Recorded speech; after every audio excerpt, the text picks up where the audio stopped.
estoy seguro que podemos hacer muchísimo más.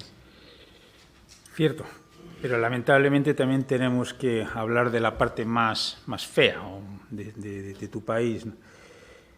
El Salvador se posiciona, según muchos estudios, posiblemente como el país más violento del mundo, quizá alternando con Honduras. ¿Cuáles son las medidas básicas que habría que tomar para luchar contra la violencia y disminuir la tasa de homicidios en El Salvador? 3. Prevención, combate a la delincuencia directo y reinserción.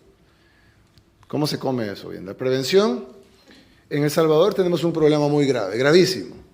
Y es que no entendemos de que las maras, que es el causante del 90% de esos crímenes, en El Salvador no tenemos, a diferencia de México, nuestros crímenes no son por grandes carteles del narcotráfico, por ejemplo, que es más difícil de combatir porque tienen mucho más dinero.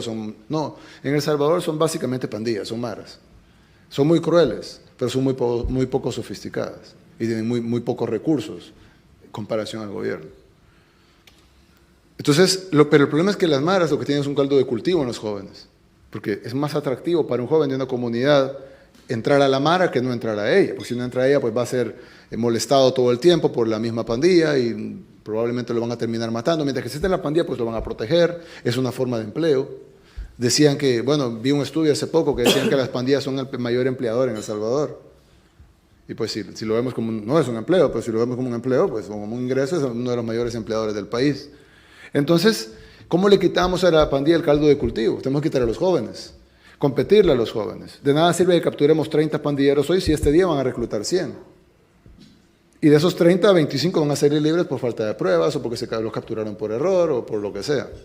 Y entonces, o por errores de la fiscalía o por errores del juez, y al final salen 25 libres de los 30 y ese día reclutaron 100. O sea, tenemos un saldo de 95 nuevos pandilleros por día. Entonces, la única forma para de verdad terminar con el problema es quitarles el caldo de cultivo, quitarles de donde se alimentan, que son los jóvenes. ¿Cómo? Con proyectos de deporte, con proyectos de cultura. Y cuando hablo de cultura, incluso las contraculturas, o llamadas contraculturas, como el graffiti, como el skate, como el freestyle, como el breakdance, como el hip hop, como todo lo que puede atraer a un joven a un proyecto gubernamental, pero que le parezca divertido, que le parezca que va con él. Aparte de apostarle al deporte, apostar a las becas, apostar a la educación, apostar a la reconstrucción del tejido social, que hayan bibliotecas dentro de las comunidades. De hecho, en la alcaldía lo empezamos a hacer, construyendo bibliotecas hermosas, preciosas, cubos de vidrio en medio de las comunidades, donde el joven se despierta, sí, su casa sigue siendo paupérrima, pero ve enfrente de su comunidad un cubo de vidrio hecho por el gobierno para él, donde tiene computadoras, acceso a internet de alta velocidad, donde tiene libros libros de calidad para leer, donde tiene un ambiente que cierra a las 12 de la noche con aire acondicionado. Y entonces es distinto, y tiene una cancha, y tiene un proyecto de la Liga ahí de España, donde puede jugar fútbol, y su hermano está en la orquesta sinfónica, y su hermana está en el ballet, o al revés, ¿verdad?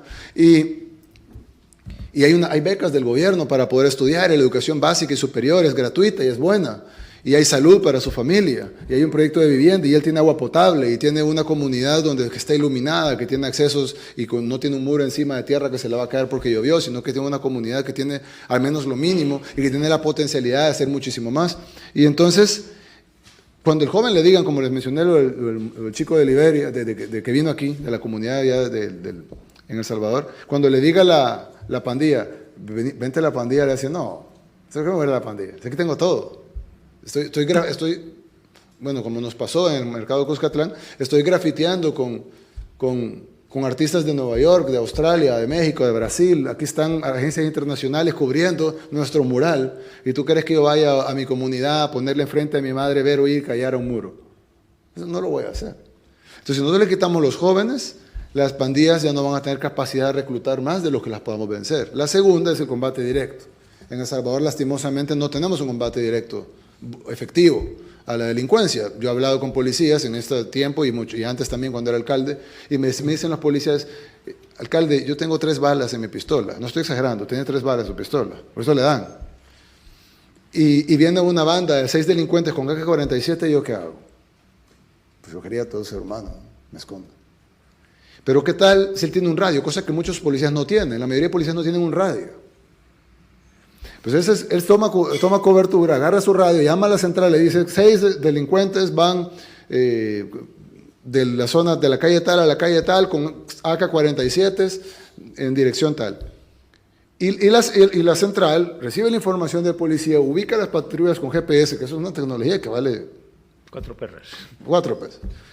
Y ubica las patrullas por GPS y les dice, bueno, patrulla 8, 9, 14 y 17, intercepten a los sujetos en tal y con una pequeña pantalla en cada patrulla, los interceptan. Esa sería la diferencia entre capturar en flagrancia a los 6 delincuentes y decomisar a las 6 AK-47 o un terrible atentado con muertos, con una banda llevándose el delito y sin personas capturadas. Y esa banda que va a seguir cometiendo y va a tener el incentivo de seguirlo haciendo porque le va muy bien, a ella le sale muy rentable.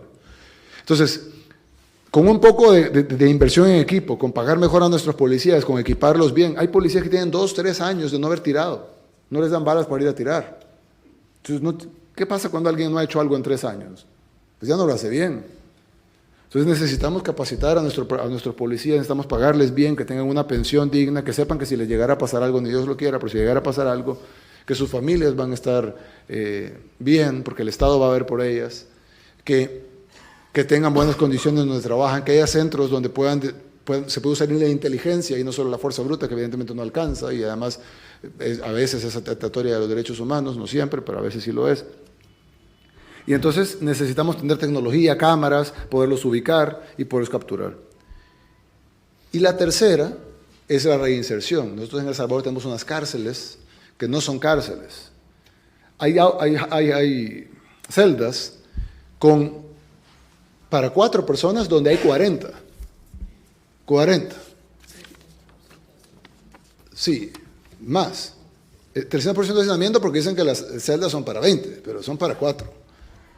Entonces, tienen 40 o 50 en una celda, duermen parados. Y cuando digo duermen parados, no estoy exagerando, duermen literal parados, o sea, en posición de pie. Los 40 en una celda, imagínense eso, durante años. Y a la par tienen una letrina, que es básicamente un hoyo. Y el que duerme a la par de la letrina es el que le toca la mala suerte, o el que es más débil, o el que tiene menos amigos. Probablemente entró a la cárcel porque se robó una gallina y va a salir de la cárcel como un delincuente profesional, asesino en serie, loco. Entonces, estamos convirtiendo las cárceles que deberían de ser centros de reinserción, lo estamos convirtiendo en universidades del crimen. Y es una cosa humana, pero no solo es una cosa humana, también es de sentido común. Hay gente que tiene condenas de 10 años y ya lleva 9 y medio.